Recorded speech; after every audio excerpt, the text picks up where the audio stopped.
I've read some fantastic books lately. Here are a few you might want to read this summer. Lincoln and the Bardo by George Saunders. Anything about Lincoln is interesting. I admire him and the tough things he faced, including to have his son die being among the worst.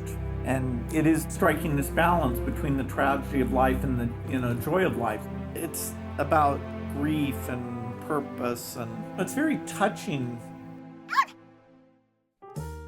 Everything Happens for a Reason by Kate Bowler. You've got this one person who's sick, is trying to figure out how they should deal with their bad news. You don't want to think of outcomes as just being random. You want to be able to connect them to something you control. She's not asking you to cry for her. She's just telling you what happened. Origin Story by David Christian. The whole theory of big history is to have a structure that makes it easy to understand and explain things.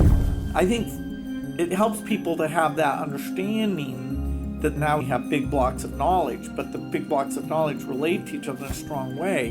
For me, this broad knowledge of how all the pieces fit together, to me that's interesting. Factfulness by Hans Rosling. It's pretty fantastic because it really talks through how you should think about the world. For the first time in this book, he teaches you a categorization of 4 tiers that is super helpful.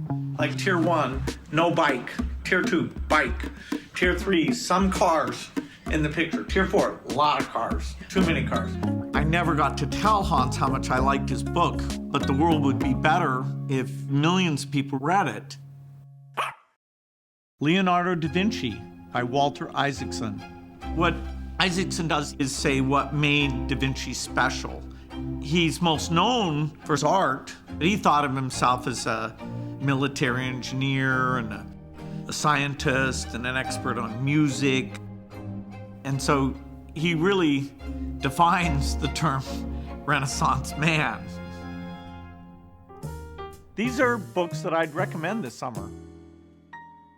I hope you enjoy reading them as much as I did.